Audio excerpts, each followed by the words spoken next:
Good morning, student. Today we are going to start new topic, electric field lines, which is also called electric lines of force.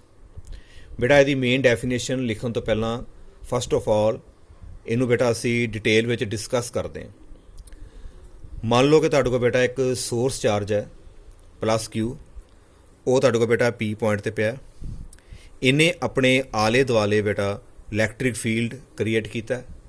ਇਸ electric field ਦੇ ਅੰਦਰ ਕੋਈ ਅਸੀਂ point ਏ ਲੈ ਲਿਆ, ਇਹਦੇ ਉੱਪਰ ਬੇਟਾ ਇੱਕ ਅਸੀਂ ਹਾਈਪੋਥੈਟੀਕਲੀ ਟੈਸਟ ਚਾਰਜ ਬੇਟਾ ਰੱਖ ਦਿੱਤਾ। ਹਾਈਪੋਥੈਟੀਕਲ ਟੈਸਟ ਚਾਰਜ ਉਹ ਹੈ ਜਿਹਦਾ ਬੇਟਾ ਆਪਣਾ ਮਾਸ ਜਿਹੜਾ ਜ਼ੀਰੋ ਹੈ, ਬਿਲਕੁਲ ਲਾਈਟ ਪਾਰਟੀਕਲ ਹੈ ਕਿ ਜੇਕਰ ਇਹਦੇ ਉੱਪਰ ਸੋਰਸ ਚਾਰਜ ਕਰਕੇ ਫੋਰਸ ਲੱਗੇ ਤੇ ਬੇਟਾ ਇਹਦੇ ਵਿੱਚ ਇਨਫਾਈਨਾਈਟ ਐਕਸਲੇਸ਼ਨ ਪ੍ਰੋਡਿਊਸ ਹੋਵੇ।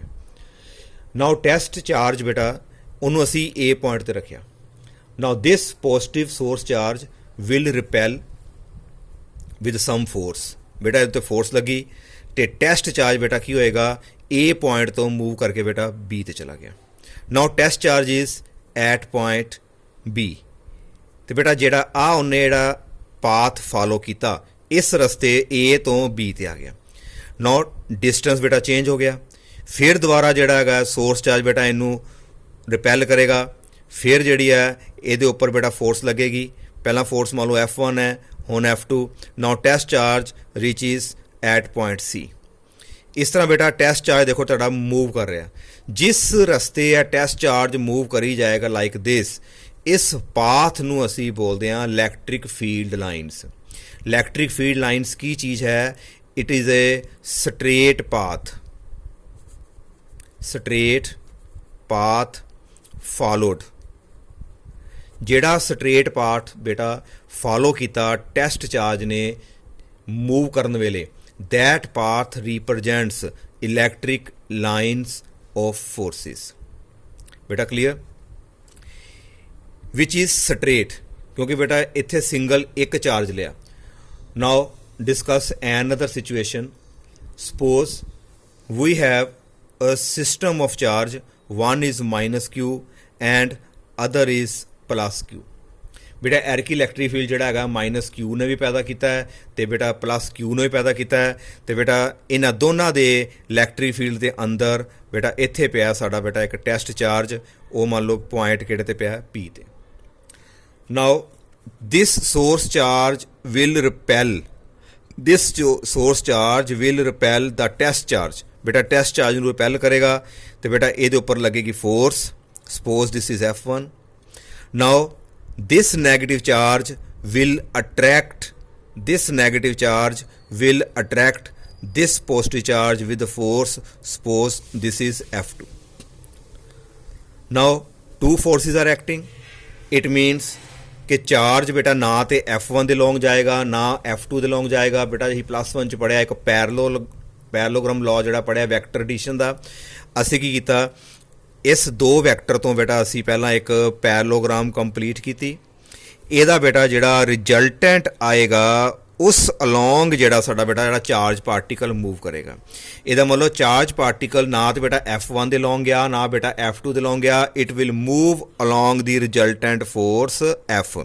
ਬੇਟਾ ਇੱਧਰ ਨੂੰ ਮੂਵ ਕਰ ਗਿਆ।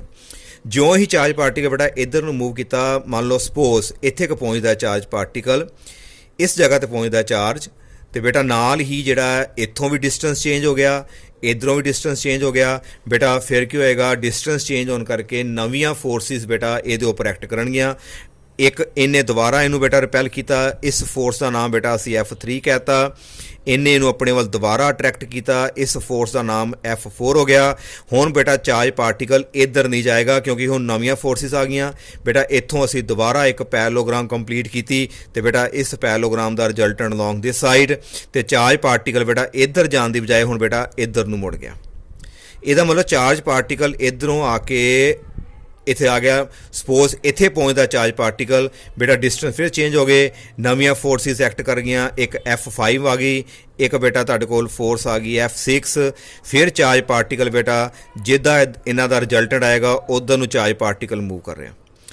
ਤੇ ਬੇਟਾ ਦੇਖਣਾ, ਧਿਆਨ ਨਾਲ ਦੇਖੋ ਕਿ ਚਾਰਜ ਪਾਰਟੀਕਲ ਜਿਹੜਾ ਹੈ it moves along the resultant and which is curved path. बेटा देखो ਇਹ ਜਿਹੜਾ ਪਾਥ ਆ ਰਿਹਾ ਤੁਹਾਡਾ ਕਰਵਡ ਆ ਰਿਹਾ, ਇਹਦਾ ਮਤਲਬ ਜਿਹੜੀ ਸਾਡੀ ਇਲੈਕਟ੍ਰਿਕ ਲਾਈਨਸ ਆਫ ਫੋਰਸਿਸ ਨੇ, it may be a straight path or it may be curved path. ਇਹਦਾ ਮਤਲਬ ਜਦੋਂ ਵੀ ਅਸੀਂ ਇਹਦੀ ਬੇਟਾ ਡੈਫੀਨੇਸ਼ਨ ਲਿਖਾਂਗੇ ਤੇ ਇਹ ਦੋਨੋਂ ਵਰਡਸ ਆਉਣਗੇ। What is electric line of force? Electric line of force are imaginary straight or curved path followed by positive test charge when placed in an electric field freely। ਜਦੋਂ ਬੇਟਾ ਇਲੈਕਟ੍ਰਿਕ ਫੀਲਡ ਦੇ ਅੰਦਰ positive test charge ਨੂੰ ਰੱਖਿਆ ਜਾਂਦਾ ਹੈ, ਜਿੱਧਰ ਜਿੱਧਰ ਉਹ ਮੂਵ ਕਰੇਗਾ, ਉਹ ਜਿਹੜਾ ਪਾਥ ਜਿਹੜਾ ਫਾਲੋ ਕਰੇਗਾ, ਉਸ ਪਾਥ ਦਾ ਜਿਹੜਾ ਬੜਾ ਨੇਮ ਜਿਹੜਾ ਹੋਏਗਾ ਇਲੈਕਟ੍ਰਿਕ ਲਾਈਨ ਆਫ ਫੋਰਸਿਸ ਹੋਏਗਾ। ਇਹ ਪਾਥ ਸਟਰੇਟ ਵੀ ਹੋ ਸਕਦਾ ਬੇਟਾ, ਤੇ ਇਹ ਵਾਲਾ ਜਿਹੜਾ ਪਾਥ ਹੈ ਇਹ ਕਰਵਡ ਵੀ ਹੋ ਸਕਦਾ ਹੈ।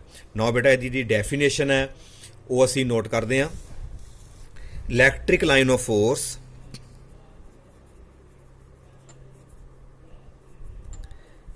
electric line of force is an imaginary straight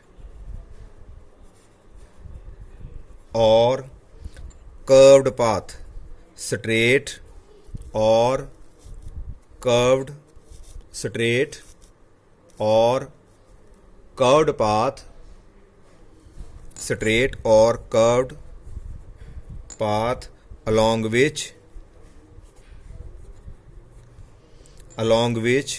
a unit positive charge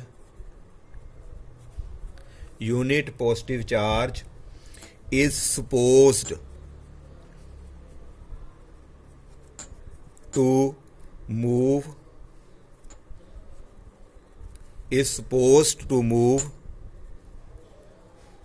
when free to do so in the electric field। बेटा समझो, electric lines of force imaginary बेटा असल च होंदियां नहीं है। ਅਸੀਂ ਬੇਟਾ ਇਸ ਨੂੰ ਅਸੀਂ ਬਸ ਮੰਨ ਕੇ ਚੱਲਦੇ ਹਾਂ ਕਿ ਜਿੱਧਰ ਜਿੱਧਰ ਚਾਰਜ ਜਾ ਰਿਹਾ ਉਧਰ ਨੂੰ ਇੱਕ ਤਾਕਤ ਹੈ ਜਿਹੜੀ ਚਾਰਜ ਨੂੰ ਖੜ ਰਹੀ ਹੈ, ਉਸ ਦਾ ਨਾਮ ਹੈ ਬੇਟਾ electric line of force. Electric line of force is an imaginary ਬੇਟਾ, ਇੱਕ ਤੇ ਜਾਂ ਤੇ ਇਹ ਸਟਰੇਟ ਪਾਥ ਹੋਏਗਾ ਜਾਂ ਇਹ ਬੇਟਾ ਕਰਵਡ ਪਾਥ ਹੋਏਗਾ। ਸਟਰੇਟ ਪਾਥ ਤਾਂ ਹੋਏਗਾ ਜੇਕਰ ਇਲੈਕਟ੍ਰਿਕ ਫੀਲਡ ਇੱਕ ਸਿੰਗਲ ਚਾਰਜ ਨੇ, ਆਈਸੋਲੇਟਿਡ ਚਾਰਜ ਨੇ ਪੈਦਾ ਕੀਤਾ, ਤੇ electric lines of force curved path ਤਾਂ ਹੋਏਗਾ ਜੇਕਰ ਇਲੈਕਟ੍ਰਿਕ ਫੀਲਡ ਨੂੰ ਪੈਦਾ ਕਰਨ ਵਾਲਾ ਬੇਟਾ ਸਿਸਟਮ ਆਫ ਚਾਰਜ ਹੈ। ਇਹ ਆਈਸੋਲੇਟਿਡ ਚਾਰਜ ਹੈ,